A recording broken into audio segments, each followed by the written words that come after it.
Kapag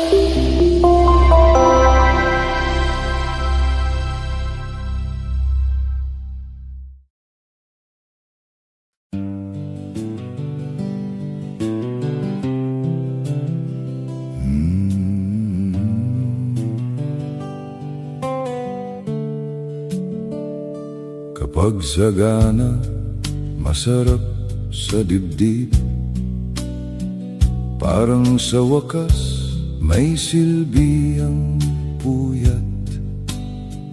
May saysay ang dasal, may gantimpala ang tiyaga.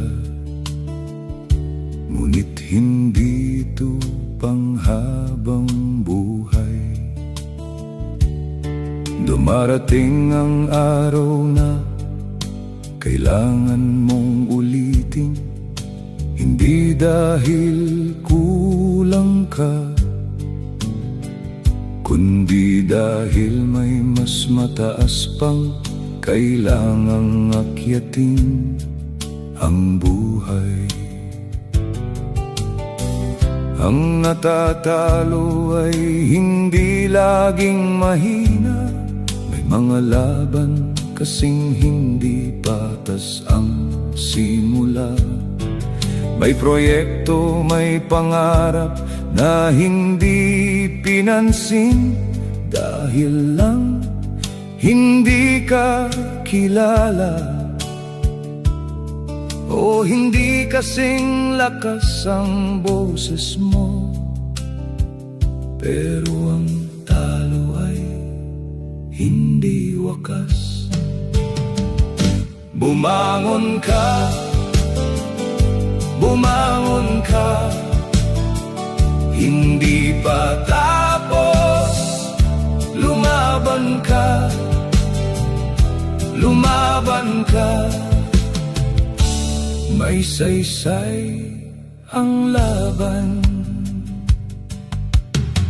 Ilang bayani na ba ang minamaliit noon, bago naging bahagi ng kasaysayan?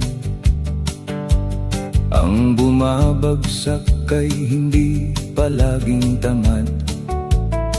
Minsan kasi kahit ilang gabing napuyat, hindi pa rin sapat. Kapag sistema'y butas, ang sipag ay lulubog. May estudyanteng matalino pero gutom, may gurong masipag pero pagod. At kahit ang pinakamahusay pwedeng mapagod at bumigay, pero hindi ibig sabihin tapos na ang laban. Bumangon ka, hindi dahil utos kundi dahil may natitira kang pangarap na di kailangang abutin. Na kahit hindi ka nakatanggap ng medalya, may tao kang pinangarap maging ikaw. Kahit hindi ka napili, may isang buhay kang binago sa katahimikan.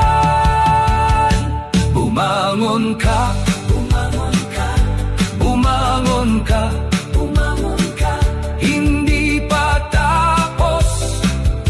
Lumaban ka, lumaban ka, lumaban ka. May saysay ang laban. Hindi rin lahat ng bumangon ay agad nagtagumpay. May mga pangalawang pagkakataon na mas masakit pa sa unang pagkatalo. Lalo na kung pinagpalit ka ng sistema, dapat ay kumakalinga. Lalo na kung pinagdudahan ka ng mga taong dati mong tinulungan.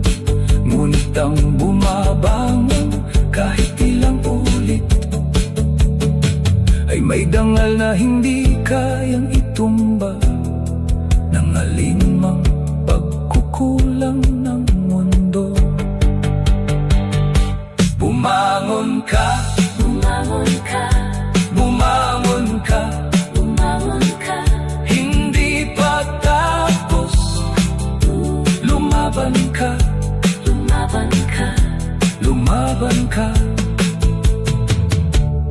May saysay ang laban,